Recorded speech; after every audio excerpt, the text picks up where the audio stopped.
All right. Hello. Hello, everyone. Welcome back to another episode of Sober Yoga Girl podcast. I am really looking forward to be sitting down today with Ben Pavliha. And Ben and I met a few days ago, but it feels like Yeah, it was like a long time ago because in that time we met in person in Dubai. We recorded live episode for Ben's show, which is Ben's Dry AF Talks. And then since then, I have flown to Toronto. I spent a day in Amsterdam. It's been like 5 days, but it feels like a while. I really enjoyed being on Ben's show. He's also a sober coach and he's located in Dubai. And so I thought it'd be cool to have him on my show and hear about his sober journey and how he got to where he is today. So welcome, Ben. How are you? thank you so much, Alex, for having me. Indeed, Sunday feels like ages ago when we met, even though it's 4 days ago. But I did also really enjoy having our conversation on Sunday and getting to know you a bit better. I think you have a fascinating story. And yeah, I'm just super grateful for you to be having me on your show as well now. So looking forward to this. And how long have you been sober for? So I have quit drinking in October 2020. Okay. So it's roughly 2 years and a half right now. Amazing. And yeah, never looked back since that day. Still, so far, the best decision I have made so far in my life. I feel like maybe until I will start having kids or something more important than that, it will still be the most important decision. But until that time, I think it will stay like that. Yeah. I love that. And I love that because like I don't think I've ever met someone who's like, I regret quitting drinking. Like I really wish I were still drinking right now. Everyone's like, it's the best decision I've ever made. True. By the way, how old were you when you stopped drinking? How old was I? I was 27. Okay, so we stopped at a very similar age. Yeah, I was 26. Oh, wow. Are we the same age? No, you're 2 years younger than me then. How old Yeah, are so you? I'm gonna turn 29 in July, in one Okay. month. Okay, cool. And I'm 31. So 2 years younger. Yeah, so I feel like on average, it's still quite a young age to Super quit young. drinking. And I actually get that a lot because a lot of people, Yeah. when I tell them that I'm only 28, so soon to be 29, and that I quit drinking when I was 26, they're all a bit shocked in a sense that, oh, don't you feel like you're missing out on life right now because you have quit alcohol at such an early stage? But to be honest, I think in those 10 years that I was drinking so heavily, and I have gone to so many different parties and so many wasted nights, so many hungover days that I don't feel like I have to explore more when it comes to alcohol. So I don't feel like I'm missing out. And I assume you feel the same. Yeah, but I'm wondering the people who say you must be missing out, those must be people that still drink, right? Yeah, 100%. Of course. Because whenever 100%. whenever I meet people in sober Facebook groups and I say that I'm sober and I'm like 30, those people are always like, wow, I wish I quit drinking when I was your age. Yes. Actually, my dad was an alcoholic as well. He stopped drinking when he was 55. So that was 3 years before me. And he also said to me when I decided to stop drinking that, gosh, I wish I would have done what you have done at 26 when I was 26. So, yeah, I think we've made the right decision. Yeah, I think so too. So tell me more about your childhood growing up. Like, what was that like growing up with a dad with a drinking problem? Yeah, it's a good question because if you would have asked me this question a couple of years ago, I would just straight tell you that I had like a perfect childhood, no childhood trauma. Everything was perfect, everything was amazing. My parents were great. But actually, since I stopped drinking, I also started to attend therapy. So that was after I actually stopped. And then I realized that a lot of the patterns that I had and that I still have, that were then seen in the way I was drinking, were actually from my dad, of course. So my dad, when I was growing up, he was absent quite a lot because he was a successful lawyer, then went into corporate law in a very successful business firm back in Slovenia. So he was traveling all the time. And part of his job was also drinking because of all the networking events and business lunches, business dinners. So it was that aspect. And the second aspect is also the fact that my dad was kind of my hero. So I was really looking up to him. So when I would see him coming home late nights in his suit, grabbing a drink, his favorite drink was Jack Daniels with ice. To me, that seemed like a proper true man, right? So when I was growing up, I think I got this idea of what it is to be a true man from him. And then he also went to politics. The drinking in politics went even further. So the pattern that I received from him was definitely not the best one when it comes to drinking. And I was also overly attached to my mom, of course. So I was a proper mama's boy. I still am, of course, but hopefully in a lesser manner than I was in the past. So when I came to my teenage years, I think I was drunk for the first time when I was 15. This is when the patterns from, let's say, my dad came out. And also, this is when I started to rebel against the fact that I was so attached to my mom. Because obviously, when you're a 15, 16-year-old guy, you want to be seen as a macho guy, not some little shy kid, which I was, that's superly overly attached to his mom. So in those teenage years, alcohol gave me everything that I didn't have. It gave me confidence, gave me the ability to be super social, to not be shy anymore, to talk to girls, to be loud, to actually be someone, to be able to play guitar and sing better, which I was trying to do, at least in my head.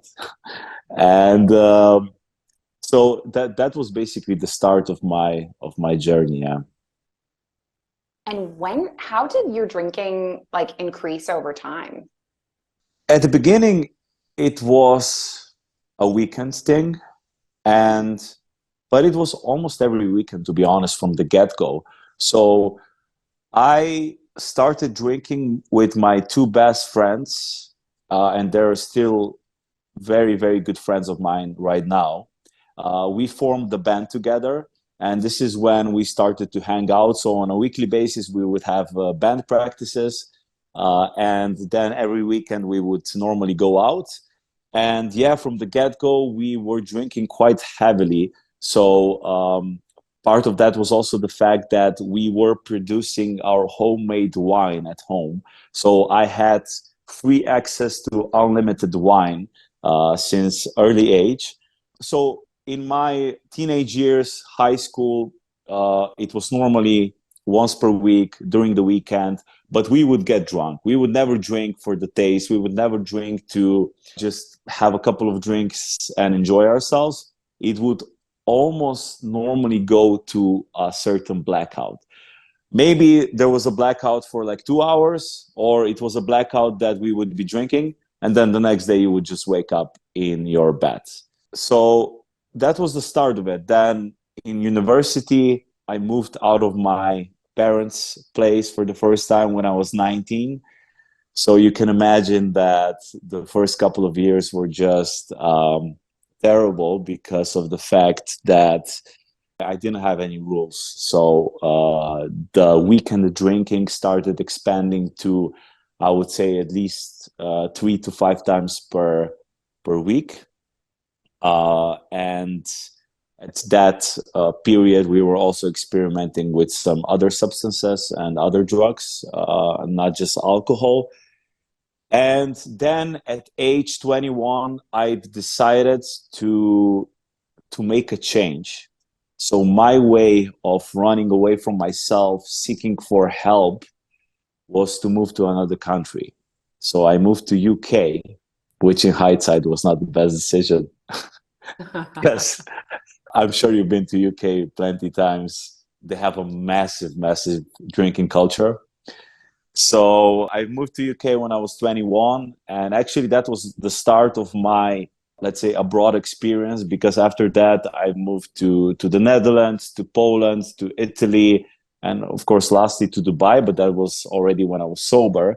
But looking to my past experience, I feel like I was always running away from myself and running away from everyone else, because I just couldn't face my inner demons, and I couldn't face with the fact that I was actually that I actually had a problem with alcohol.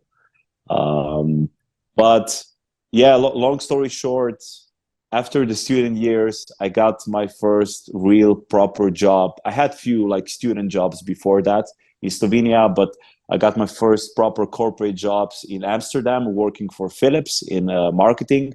So they're a huge company, a worldwide company, but obviously coming from the Netherlands, they had a huge, massive headquarters.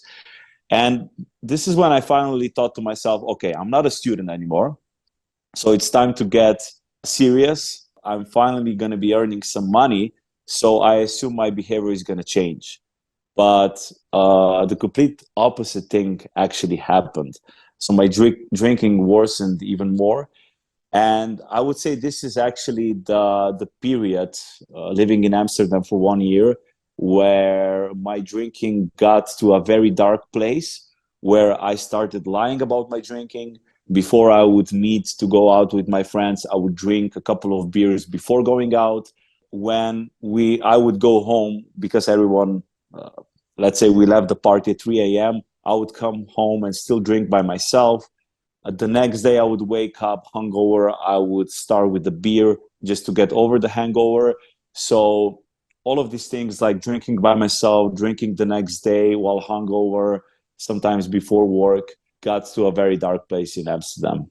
Sorry, there was a lot of information here. I tried to be short, but yeah. No, I love it. And I was just thinking, as you were sharing, that you were moving to all these places and you were running away from yourself and the fact that you had a problem, I was like kind of blown away by the fact that you've like had this insight and self-reflection at like such a young age. Like I didn't know that you were 2 years younger than me. And I just feel like the insights and self-reflection and then the changes that you've made, it's just so it's like very inspiring and amazing for like, being so young. And then also like, I don't want to be like generalized men, but like I just feel like it's just like a real depth of like self-reflection to be like a young guy. And so that's pretty amazing.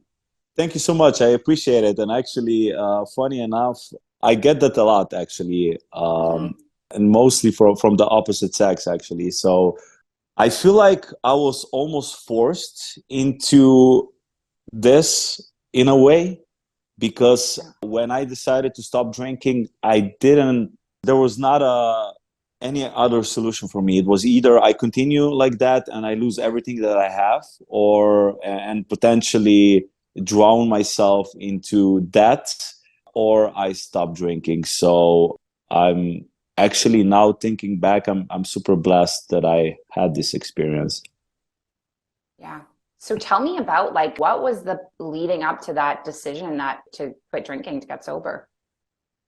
Yeah. So to paint you a picture, before the actual last event, in those 10 years of my drinking, I had, and besides these moments in Amsterdam when my drinking got really dark, I had a lot of painful moments when it came to disappointing my family, my friends, my partners, disappointing myself, self-sabotaging on every specter, also having some problems with police, having a lot of car accidents because of my drinking. So there was a lot of pain associated throughout these years.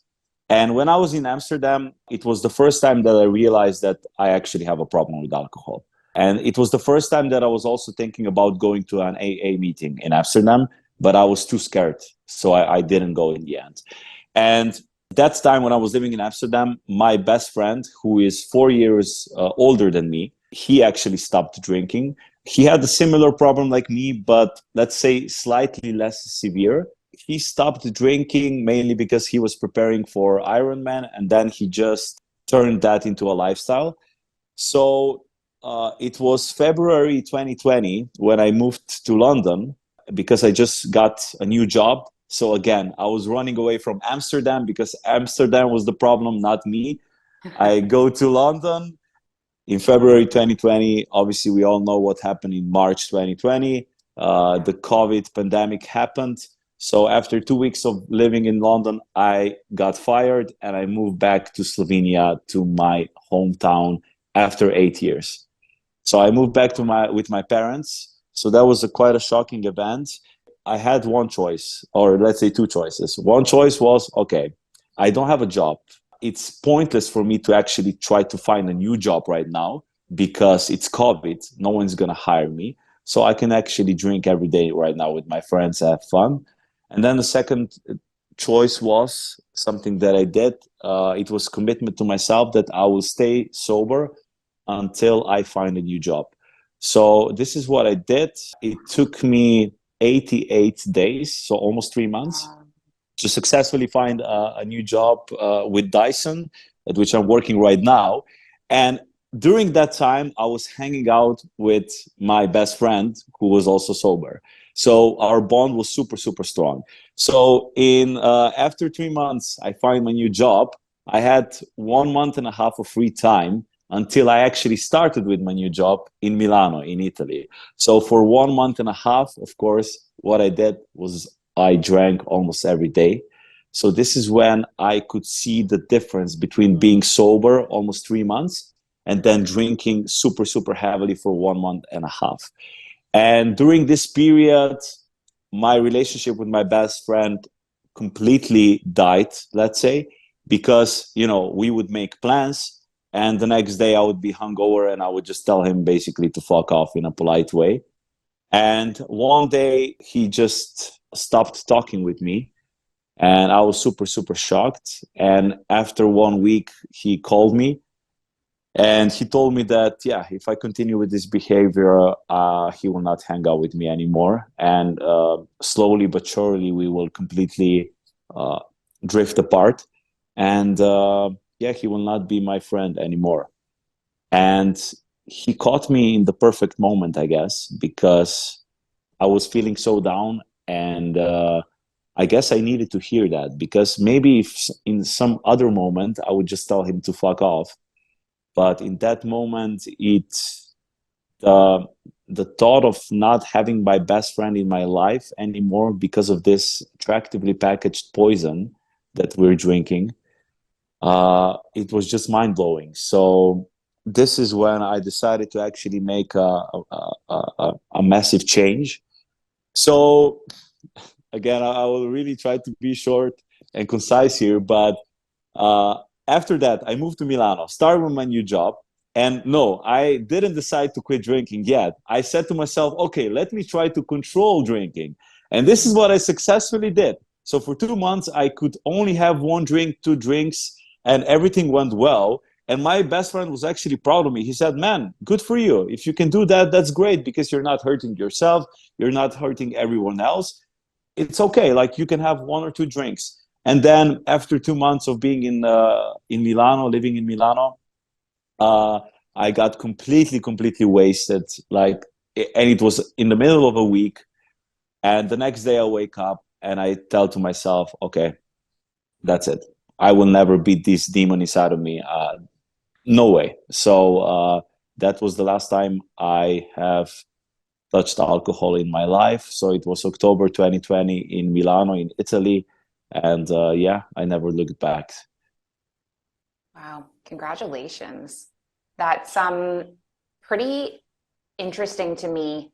Your way that you, like, the fact that you were able to be sober for those 88 days leading up to getting a job, and then going back to drinking, and then being able to control your drinking. Like, It's interesting to me because I don't think I ever could have done either of those things, like stop myself for like 88 days with a certain goal in mind, or controlled it by just saying like, I'm going to have one drink a day, or Mm. whatever it was. So it's interesting to me that you were able to like quit for that period of time and then manage it for that period of time. But I guess it shows that always that idea of moderation, like I guess it works for some people, but you can maintain it for a certain amount of time, and then there could be just like one thing that sets it back. Yeah, you know what's interesting is that this was actually the third time in my life that I've done alcohol-free challenge, period. So the first two times were, I think, both 45 days and 50 days were the first year of my university and the second year of my university, because that were the 45 days that I was like, okay, I have to get my shit together. I have to study for the exams. So I knew like if I touch alcohol, I would ruin everything. But I do feel like in this period, it was not that hard for me because I knew that I would come back to alcohol. So the idea of me not having alcohol ever again in my life, that was such a scary thing that I could have never imagined. And also during all these three alcohol free periods, I was not hanging out. I was not so much, besides my best friend, I was not going out and socializing. I was not going out on dates because I was super scared of that. Like I could have never done this without alcohol, sorry. So I think that was a difference. I know you mentioned in the podcast that we did previously that you went on a 28-day alcohol-free challenge and then you actually extended it. So before that, you never had any other alcohol-free challenges? Never. I could never, ever do it. Like, I remember people would do like dry January or like sober October, and I would be like, how are you doing that? Like, I could never, like, the only time I can remember being sober for an extended period of time was like, honestly, when I was like a teenager and I would like go to summer camp for a month or something, or like, you know, I remember I didn't drink. There was 1 month I didn't drink when when I was 17. Like there was one time because I remember I went on a school trip to West Africa, to Benin.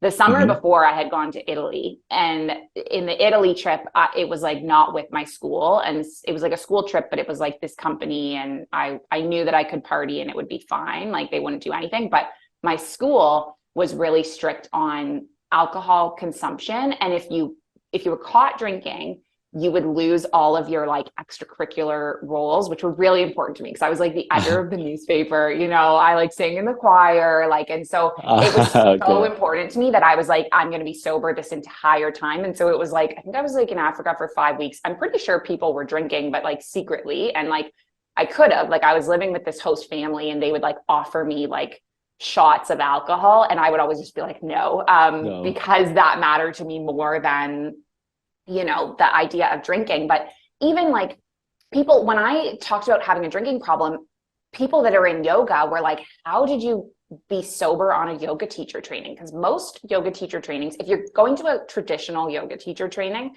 nowadays Yeah. I see alcohol on trainings and I'm like, okay, I don't know what's going on there. But when the ones that I've been on, you have to be sober. You sign an agreement, I'm going to be sober the whole month. Ah. But I drank. I drank on every yoga teacher training I went on. I would go on my days off. I knew the right people that wouldn't like, you know, rat me out. And at that point, I kind of felt like, you know, I'm an adult. I've paid to be here.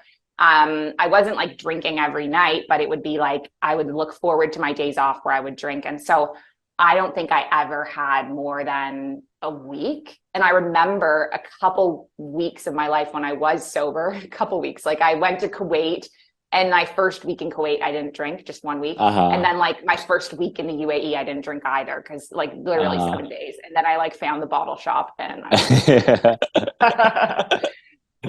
But by the way, because I never asked you this question, were you ever drinking, like some people say, drinking for the taste or just for having like a drink or two, or were you always drinking to get like a buzz and actually to get a bit drunk? Um, like there might have been a time when I had like one beer, but not often. Like if I was like there were the times towards the end of my drinking when I taught yoga in this gym in Abu Dhabi where there was like a pub upstairs. And I remember we would like go for a beer after my yoga classes or like after, working out at the gym. And I think sometimes I might have like one beer, but I don't think, I mean, maybe I said I was drinking to the taste, but I'm pretty sure I would go home and drink at home alone after, like I think I Yeah. was drinking to be drunk. I was drinking to be buzzed. I was drinking to be drunk. I definitely didn't often black out. I did black out sometimes, but Uh-huh. I would just drink enough to get really drunk, but I usually could get myself home safely, like I don't Okay. think I ever got to an extreme of like really dangerous situations. And it might have been my tolerance level of alcohol because it was pretty high by the end of my drinking for sure. Mm.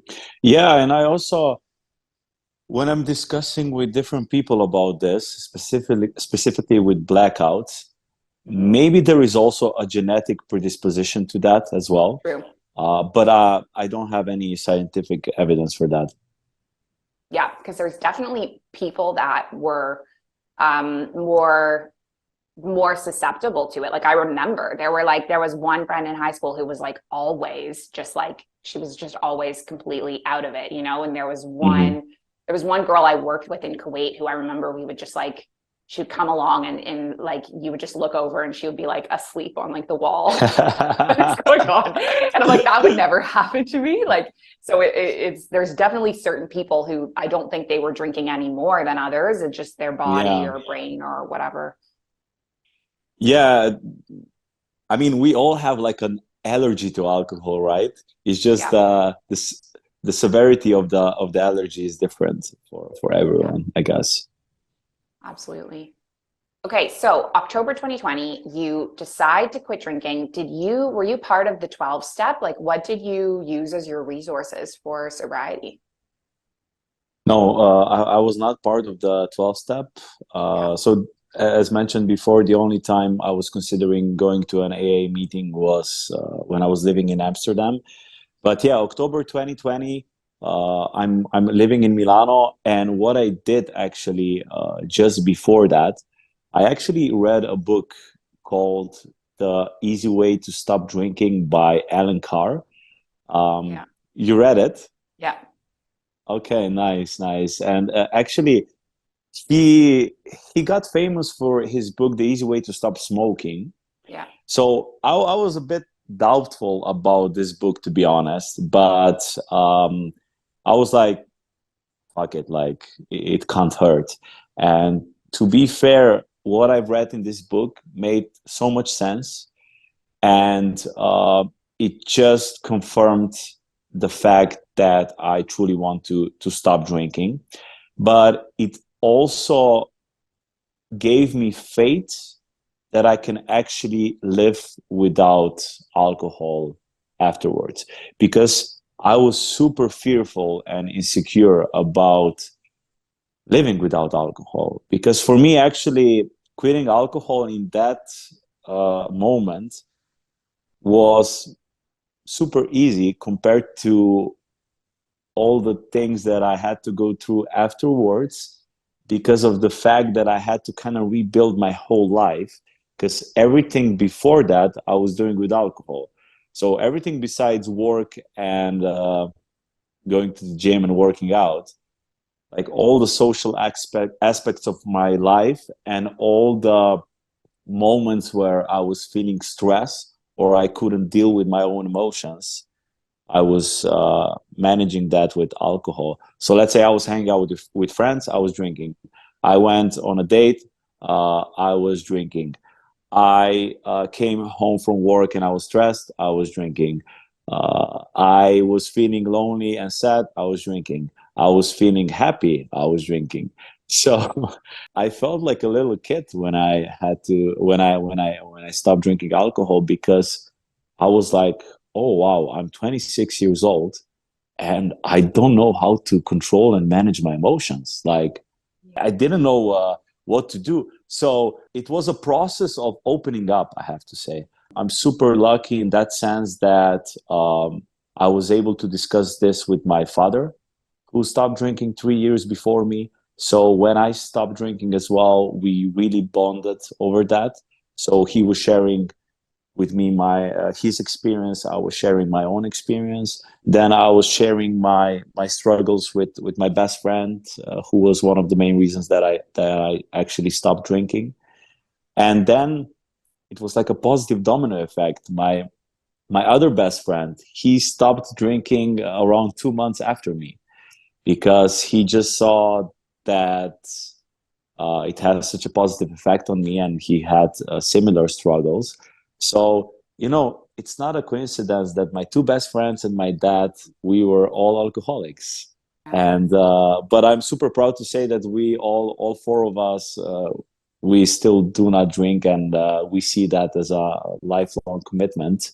So I would say to anyone also who will be listening to this, having a support group around you and having like-minded people that you can share about your emotions, your fears, your insecurities, saying that, oh my God, like I'm gonna meet this girl tonight and I'm sober and I'm super, super scared, even though I should be this macho man, but I don't know, like I don't know what to say, I don't know what to do. Like I always did it drunk. It's like I'm going on a first date in my life, It's Yes. like I'm 17 again. Yeah. So being able to be vulnerable and share that with other people, it was probably the key to my recovery, and still the key to being alcohol free these days.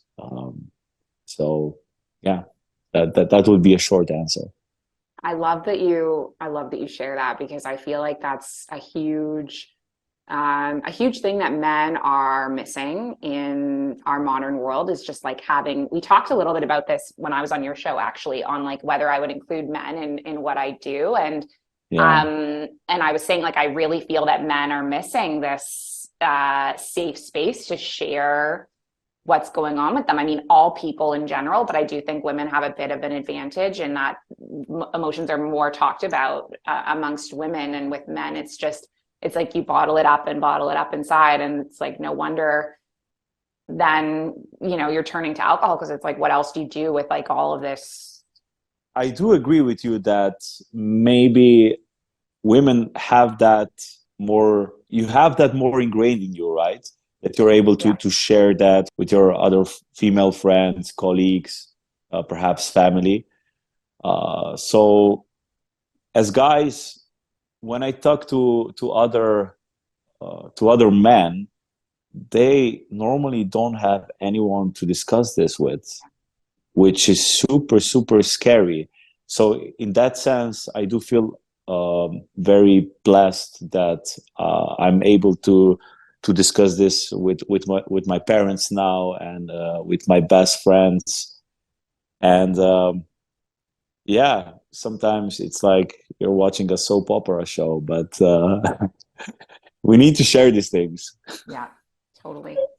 So I'm wondering, what has it been like for you living in the UAE and being so open and public about your alcohol history? Like, do you ever feel nervous about, what your colleagues will think about you, or just like how it will be perceived in a country like the UAE?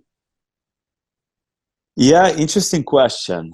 So I definitely had a lot of fear when I initially came to the country, not just for the country itself, but it was the first time that I moved into a country completely sober, because all of these countries I lived before, I always went there and I knew I had my friend, which is called alcohol.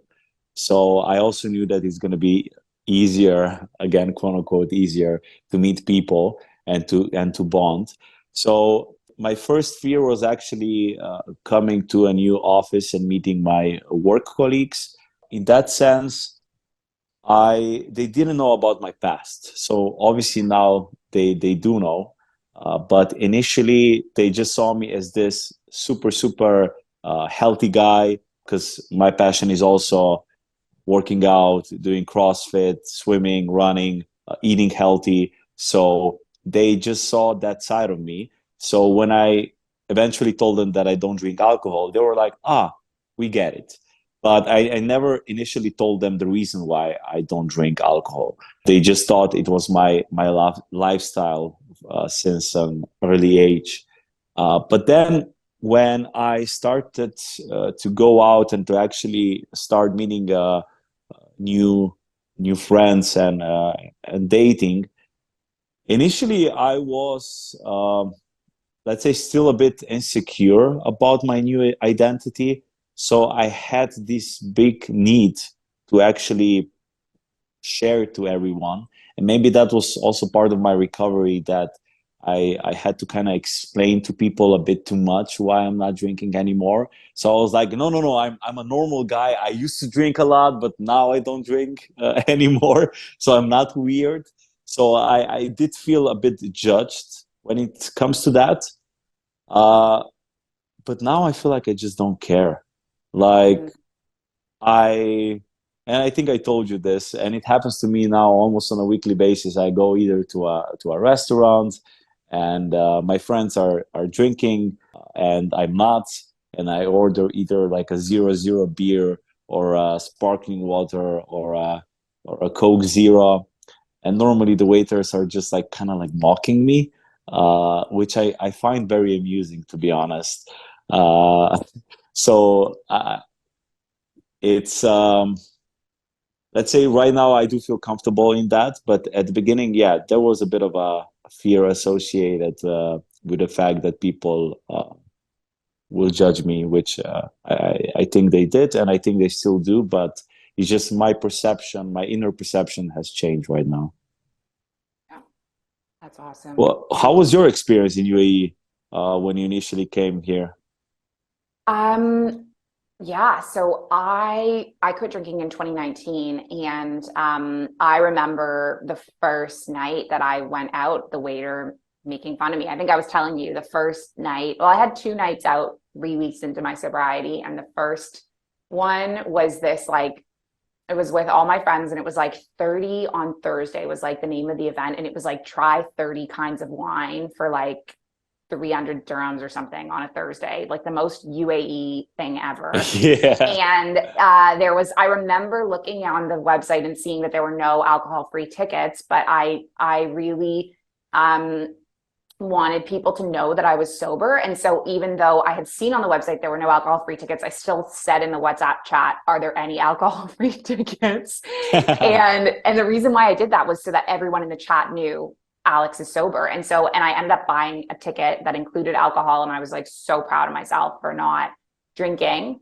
And so that was the first night. I don't think there was any alcohol-free alternatives. But then the next night was this night I went on this date with this guy who was like trying to convince me to drink with him the whole Yeah. night. And then I remember the waiter making fun of me, being like, you're so boring. And I was like so embarrassed. And then by the time I got to like, whatever it was, 2 months or something, I was just telling people like I have mental health issues and that's why I'm sober. Like I would just straight up say that to anyone. Okay. I didn't care. And often people were curious about, what was my life like alcohol free. And the more that I was open about it, the more I found that people were open back with me, like people that you would never even think, would set up a coffee date and then you'd find out that they were in AA like 20 years before or something, and it was just amazing. Yeah.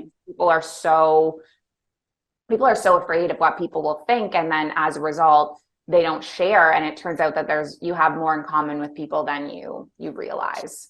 Yeah, indeed. And by the way, David Golding, he told me one thing which I found very interesting. So his normal response when people ask him why he's not drinking alcohol is just, alcohol is not my friend. And I find this very, very like a beautiful saying, because indeed, when you decide that you don't want to drink anymore, it is because of the fact that really alcohol is not your friend. And then if people have further questions, because I feel like sometimes people ask you why you're not drinking, but they don't want to actually hear the true reason. They're just maybe asking that question because they feel slightly bad about themselves. But then you have other people that are actually really interested in your story. But these days, I try to recognize the difference between the two a bit better than I used to in the past. Yeah. Yeah. I found, I guess in the work that you do, maybe you feel this a little bit less, but I was a school teacher and I was really worried about like my reputation as, Okay. you know, coming out as a sober person. But I guess that more has to do with like probably the fact that I work with little kids and like the content that I was sharing. Like maybe you don't feel that as much in the work that you do, or how do you feel? So actually, the first podcast that I shot with my dad, uh, I have intentionally, because I don't post on LinkedIn anything, and I have all my work colleagues on LinkedIn, and but I've decided that I want to share that on LinkedIn just to get it out there because I don't want to hide anymore. So I did that, but I will tell you that I was super, super nervous. And the feedback I received actually was quite positive. But I I had a concern that it might negatively impact my work relationships and my potential future career. But I guess it was a bit more severe with you, given the fact that yeah, as you mentioned, you were working with kids, and maybe some parents could hear about your story and Yeah. think, "Oh, I don't want my kids to be taught Yeah. by an ex-alcoholic," even though now you don't drink anymore, right? So they shouldn't be concerned, but nevertheless, you don't need to be concerned about these things anymore, as I assume you will not be going back to schools. Totally. Totally. Yeah. And I think it also depends on like the part of the world you know, I'm working in. Like in Canada, like I've been invited to speak at schools about Mm, my alcohol, and but in the Middle East it's such a forbidden topic still, which I really hope it changes. But I think that was my worry a little bit. And I just was always hopeful. And I think most parents saw that what I was sharing at the end of the day was a really positive message. Like if their kids came across me, I was saying, don't drink, which like they want their kids to hear, you know? So I always had to remind myself that of like, at the end of the day, my message is in line with the values of Islam and the value of this country. yeah. And I also feel like there is strong wisdom and very big experience when someone who's maybe of an older age, like my dad, when they stop drinking and they have like 30 years of or 40 years of drinking experience, and then they share their story. But I would say that the message that maybe you have or that I have uh, is also quite powerful for the younger generation, because I wish I could have someone when I was 22 that was maybe 28, 29, 30, 31, 32, and telling me that no, it's okay that you if you want to stop drinking, like you can still be a normal human being, and you don't need to be afraid what society will think of you or what your peers will think of you. So yeah, I think it's good to have the whole wide spectrum of people that are sharing this message. Totally. Totally. Okay, I have two more questions for you. One is, how can people find you and connect with you, and like what do you offer as a coach? Sure. So as of now, I offer one-on-one coaching. I have started with this actually in January, and so far I have had few clients with which I actually had really, really great progress. So best way to contact me is actually via Instagram. So at Ben Pavliha. So Pavliha is spelled Pavliha. Yeah, it's a very unusual surname, very specific to Slovenia, actually.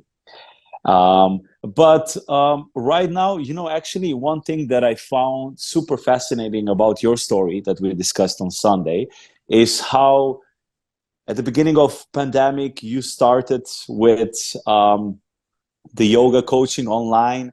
And then after trialing and testing different niches and audiences, you actually found the specific niche of being the now well-known sober yoga girl.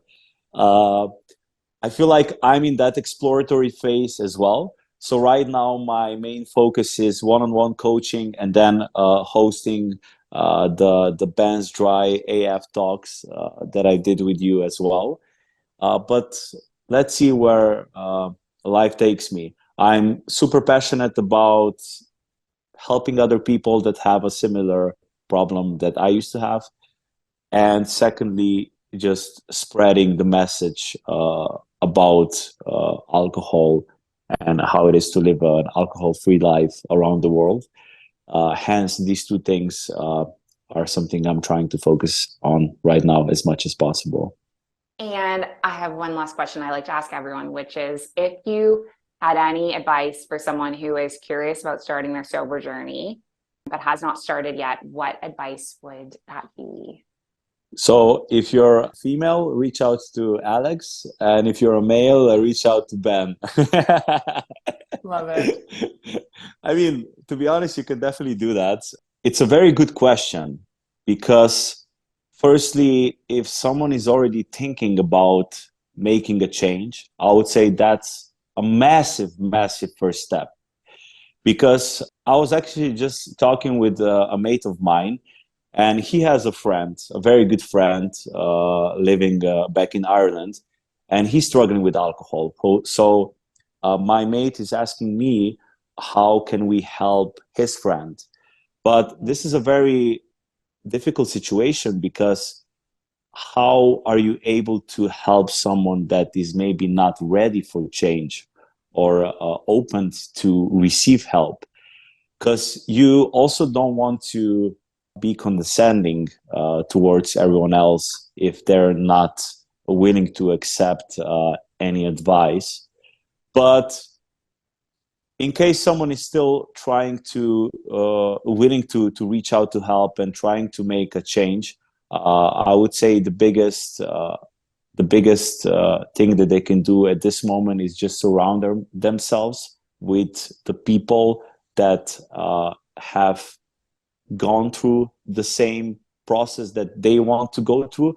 So, I mean, ideally, these people are face to face in person, but I would say these days, especially with all the content that we have online and with the ability to actually have calls like this via Zoom, also trying to reach out to people online. It's a great method because I feel like the biggest and most important part of my recovery, as discussed before, was sharing about my past experience and my current traumas and issues that I have with someone else.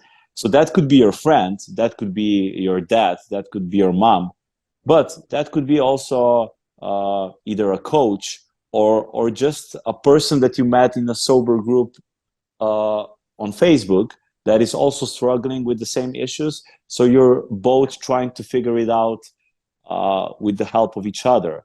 So I feel like human connection and sharing your struggles with someone else is the biggest advice I would give to someone who's trying to make this change. What would your advice be, actually? I'm super curious to hear. Good question. You know, my advice changes like all the time based on like what's relevant Yeah. in my life or what's working for me or what's not. But I think absolutely getting into community is really important. And I think because I've like we talked about on your show, I really have built this like sober world around me. And I sometimes Yeah. forget what like the real world is like. And getting back into the real world is really good for me because I come back to Canada, I'm around my family that's drinking alcohol at, lunch and dinner. And it reminds me of how isolating it can be to forge a different path in your life. And I think most people if they're not living in like a sober yoga village in Bali, like I am, most people have that experience where they're just super isolated. And so it's get into community, find your community. And there's so much, obviously, like having real in-person connection is important, but that can also be hard sometimes to find based on where you live, or maybe you don't feel comfortable in your community doing it in person. And there's just so much online out there. So find the right community for you. Yeah, 100%. Fully agree on that. This was an awesome interview. I'm so glad that we did this. And thank you so much for having me. Yeah, thanks for sharing your story and being so vulnerable. And I know it's going to inspire and touch so many people that hear it. So thank you so much, really. I really appreciate what you're doing. And I'm super excited to go live with our first podcast that we did. And looking forward to seeing this one as well. I'm sure we're going to connect very soon in some other form or so. Amazing. Thanks so much, Ben. Take care. Thank you so much. Take care. All the best. Bye.